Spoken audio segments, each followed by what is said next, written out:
What's up, guys? Welcome back to Newswave. So to start the weekend, there was a pretty big announcement for Xbox and Square Enix, one that saw a title go to the platform that people thought would never happen, and that has to do with a certain Final Fantasy game, as well as what's to come for Xbox and Square Enix. We'll go over that here today. Also, we are going to be talking about an exciting remaster with all the pieces falling into place for it, and now even maybe going to the Switch. And we'll also be taking a look at Metroid Dread with some of those sales numbers, and it looks like we may finally have the resolution to the Metroid Dread 3 million target. Guys, if you enjoy these videos, make sure to hit that like button, helps out a ton, and if new here to the Spawn Wave channel, make sure you subscribe down below. And we're going to start today with Assassin's Creed Mirage. That is, of course, coming up here pretty soon in October, and I am looking forward to this title. It's not going to be the big expansive game that something like Assassin's Creed Valhalla is. This is going to get closer to more or less the origins for Assassin's Creed, back to basics as they have mentioned. And it looks like now we may even have a target completion time for this game. We can see this posted up. This was transcribed by PC Games and it was an interview that was had with the producer on the title, who says, given that we do a lot of playtesting internally at Ubisoft, it's part of our process. We really want to get as close as possible to the players. So we'll say that the latest playtimes we've received average at around 20 to 23 hours. They can go up to 25 to 30 hours for the completionists, and we'll say that those who will be rushing the game will be around 20 hours. And you know what? I like the way that sounds. Some of these Assassin's Creed games that are coming out recently, like Valhalla, 100-hour game. For some people, that's just too much. Myself, that's too much. I like the idea of a nice 20 to 30-hour game that I feel like I got, well, a lot of content from. And this being more back to basics for Assassin's Creed, I'm on board. Looking forward to this one, though, coming up in October. Also, we may have had the next big Pokemon Presents leak out a bit early when it comes to the date for it, and it's from an interesting place. We can see over on Centro Leaks, they point out that a data mining for Pokemon Masters EX, that being a mobile game, seems to be pointing to Pokemon Presents airing on August 8th. So next week, we should see some sort of presentation centering around Pokemon. Could be for maybe a new game, maybe for the downloadable content that we know is already coming, obviously, to the Switch. But I also wonder if maybe they have smaller apps to the side that they can go over, maybe stuff with the Pokemon card game and maybe another cell phone title. I don't think there's going to be some massive announcement here. I know there's been discussions around some sort of black and white era spinoff, maybe something closer to what we have with Legends Arceus, taking place kind of in that lineup, but still, if they were going to announce it for this year, are they really going to talk to us about it in August? I think at this point it's going to be some smaller announcements. I'd go in with lower expectations, but who knows? We'll see next week. Oh, and we did get the ESRB rating and description for Super Mario Bros. Wonder, and there's a bit of a spoiler in there, so warning, I guess, but we can see this posted up over on Nintendo Life, where it says this is a platformer game in which players control characters from the Mario universe as they try to stop the villain Bowser.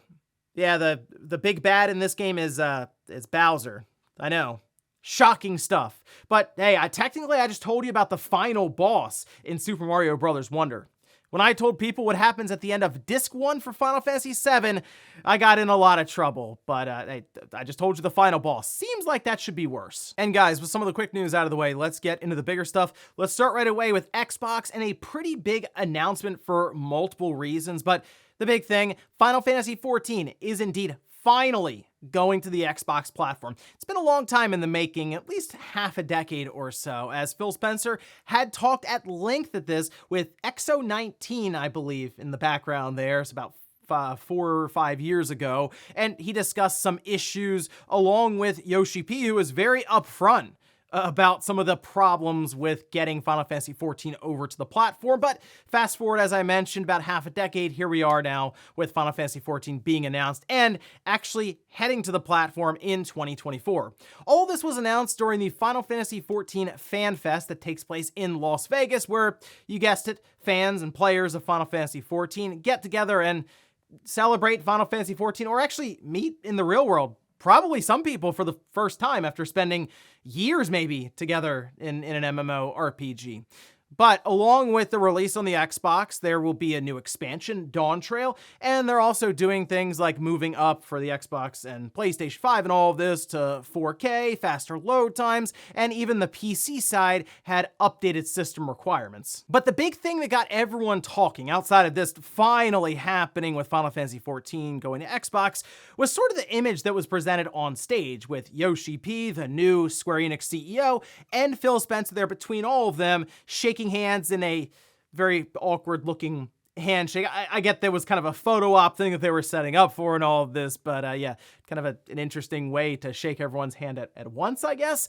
But really the implications here going forward would be that Square Enix would be working closer with Xbox than previously, and there were a lot of questions around that relationship being strained or broken or just not working out in some fashion. But now, just actually about 3 or 4 months after that was being brought up, it appears like it's been completely healed. Now, over on social media, Phil Spencer did post up saying, "Enjoyed being on stage with Yoshi P and Kiryu-san to announce Final Fantasy XIV coming to Xbox. We're thrilled that the Xbox community will join the Warriors of Light, and we look forward to partnering closely with Square Enix on future games."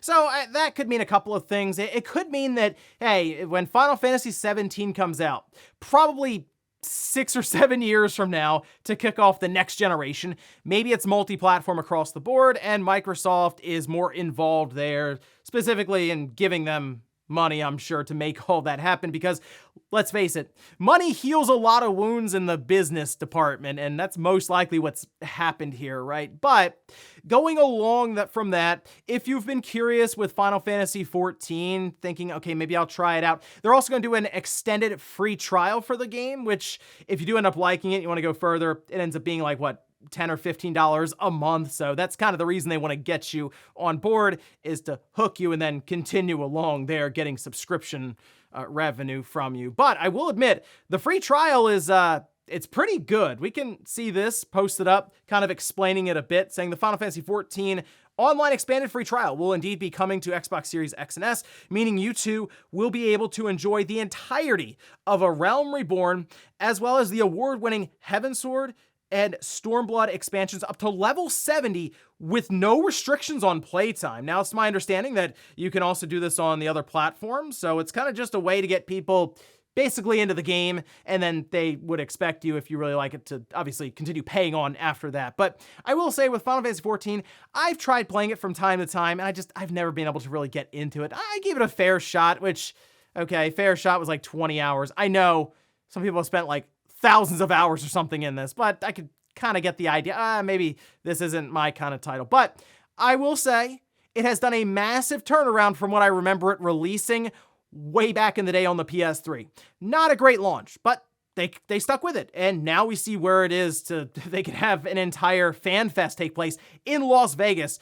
I mean, completely sell out any place they're in, and people have a genuinely good time with this game. And it sounds like they have a lot more in front of them when it comes to expansions and updates. So exciting stuff there. More people getting the jump on board with Final Fantasy XIV. Crossplay, cross-progression, the whole thing there. So yeah, the community just gets larger. Next up, let's talk about a big-time remaster / remake, maybe, that I think is going to be getting announced here kind of soon, and that is Red Dead Redemption.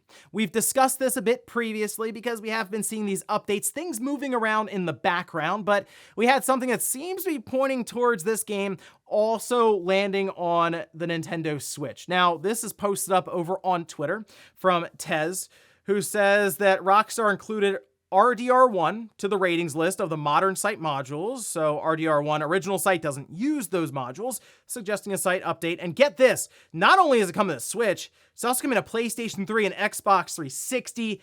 Exciting stuff here. Now, that's just probably them just working in buttons that they've had there forever now, because if you think about it, Red Dead Redemption has only ever released on the Xbox 360 and the PS3, which is, I mean, it's mind-blowing stuff that a game that good has been left on that generation. Now, you can play it backwards compatible, of course, on the Xbox Series, but I mean, really getting that big-time release, that remaster, and also bringing in the PC community. So it's going to be really cool to see it release on PC. That should happen anyway, and I do feel like the Switch also going to happen.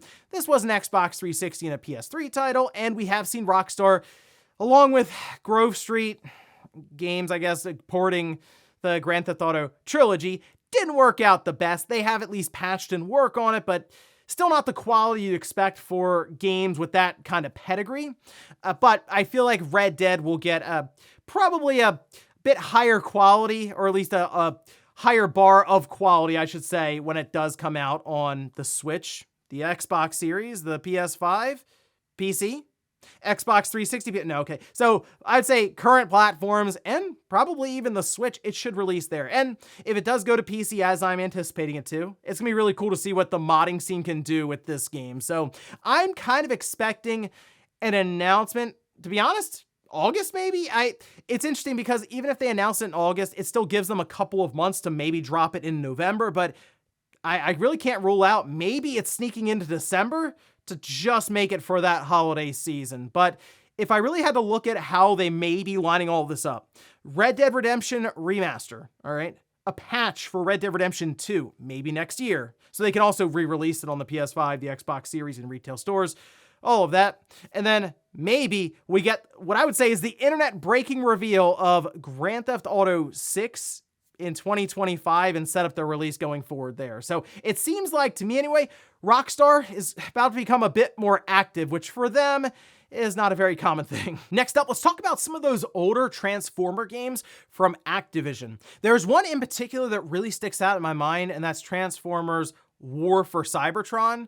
That was a really good game. If you played it back then, you know what I'm talking about. And unfortunately, it's kind of just been left in that generation. Even on PC, it's not on Steam anymore. In order to get it, you either have to, pirate the game or buy a key online and just hope it activates. I believe it was on Steam and then it got pulled at some point. Someone can correct me if I'm wrong down below. I played it primarily on the Xbox 360. The online was fun. The single player I thought was pretty good. So it was a good experience overall, and I would like to see it come out as a re-release, remaster, what have you. Well, apparently that might be kind of difficult, and believe it or not, we might be relying on Microsoft to go in and find these games. Yeah, take a look. This posted up over on Transformers World, where they were having a Q&A with the Hasbro team, and they ask, is it possible to release the Activision Transformer games to coincide with Gamer Edition? They say, sadly, apparently Activision's not sure what hard drives they're on in their building. When a company eats a company, then that eats a company, things get lost, and that's very frustrating. Hope is that now that the deal is moving forward with Microsoft and Xbox, that they'll go through all of the archives and every hard drive to find it all, because it's an easy Game Pass ad. We want those games back up for people to have a chance to play. Wow, that is incredibly sad to read that these games, specifically War for Cybertron, I know it was like Fall of Cybertron as well. I just remember playing War for Cybertron a good bit. The fact that they're just lost and Activision isn't sure where they are. They say lost on a hard drive. That sounds kind of crazy. It's like it's just on a hard drive somewhere, like a 3.5 inch in a desktop. Like that's where we are right now with these games and why we haven't seen them re-release. The fact that they also bring up the idea of it being a Game Pass edition, that would be awesome, because you put that in there, the servers go back up, which we are seeing that right now with Microsoft and Activision bringing back servers for older Call of Duty games. Shadowrun came back. Apparently that was all Microsoft doing. So, like, could they come back after picking up Activision? That acquisition goes through and everything. They walk into the office and just start stripping hard drives. Like, okay, where is Transformers? Because Hasbro seems on board. That would be a really fun announcement. And then also say, yes, and the online servers are back. Go ahead, have fun. Play Transformers War for Cybertron. I'd be all over it. Come on, Microsoft. Just do this, please. Go in there, find these games, and get them up on Game Pass. I think it'd be an absolute blast. And come on, Activision. You really lost these games? And in our last bit of news, let's talk about Metroid Dread. If you remember, a while ago, we had a bet with RGT that Metroid Dread would end up passing 3 million units sold in the first year, and unfortunately, the last sales figure that we got from Nintendo officially was 2.9 million sold, and they never updated it at all. So they never officially announced that it had crossed 3 million units, even though I think most of us figured it had. Well, now we at least have confirmation. Yes, it is outside of that 1 year mark, but At least we have it now. But this was in an interview with Mercury Steam CEO, and we can see this posted up over on Nintendo Everything. You did have the translation here. Now, this is from Enrique Alvarez, discussing Metroid Dread with the development process and all of this, saying, we have an excellent understanding of each other. I think that it's fair to say that over time we became friends, this referring to Nintendo, and they are super talented people, super hardworking people. They have a work ethic that is unbeatable, and they are open to accept new ideas and to try them. So we were also very hungry for leaving our own mark on the franchise. And we never ceased to suggest and propose ideas, and many of them ended up in the final product. So we are very proud of the collaboration between us and Nintendo. And yeah, as I said, one of the best development experiences we could possibly dream of. Now, there was a question asked as they were kind of pressed on a report that was brought up by Anite Games, and it had to do with accusations around it being a very chaotic development and work experience for some of the developers there on the project. And in response, the CEO said, I don't think the development was chaotic. Chaotic development doesn't end with one of the best games in the franchise. It doesn't end with a game that has sold over 3-point-something million copies. And it doesn't end with a game that won TGA awards. That's all I have to say about it. So basically, kind of sidestepping the question there. Remember, there were also discussions around them leaving out people from the credits, which is, it's still weird to me that happens because you're just putting someone's name in the credit sequence. And according to Mercury Steam, if you weren't part of more than 25% of the overall development process, I'm not sure how they quantify that exactly.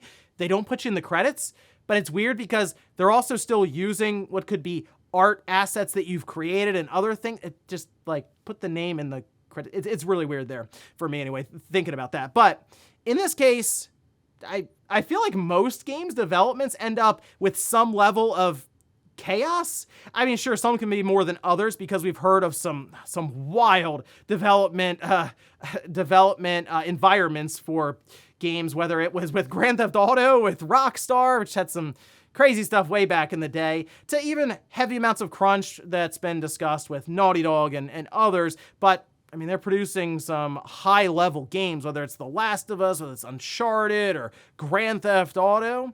So that part doesn't really make a lot of sense to me. And you could still create really good games that win Game of the Year and all these different things, awards all over the place. If you just go watch Raising Kratos, which is a very good documentary following God of War's reboot and development with Cory Barlog, I mean, you can see the chaos in action as it's all happening, where deadlines are being missed. And at one point they were told to shut the whole thing down because Shuhei had no idea what this was. So I don't really understand what exactly he's getting at there, other than let's sidestep the question and say, hey, look how good the game is. The game is very good. Doesn't necessarily mean that wasn't chaotic getting there. Now, he did finally say, okay, 3-point-something million units sold.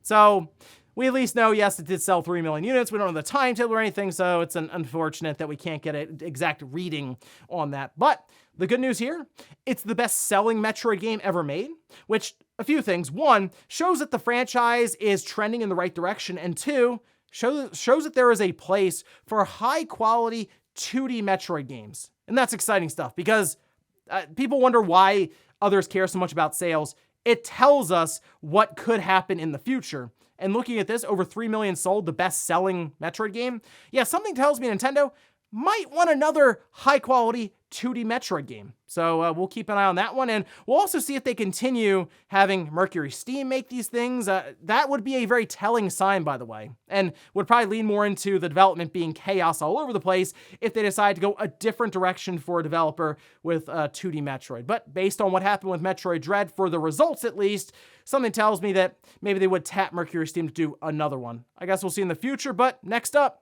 we're still waiting for Metroid Prime 4, so let's see how that turns out first. And before we go to the comment of the day, we're gonna take a look at the poll that I posted up yesterday. We're asked, have you played Red Dead Redemption?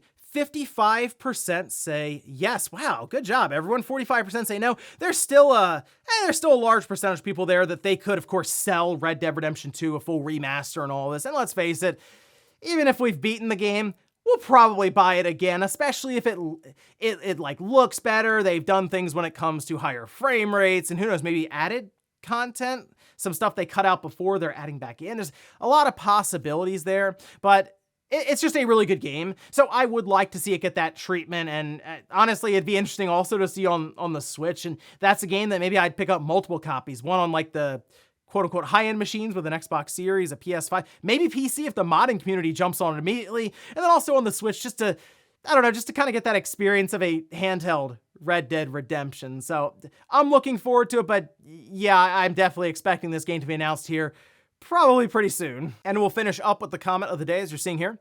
This is from Germ saying, imagine the Japanese company that hasn't released a new console isn't Nintendo, and it ends up being a new Sega console.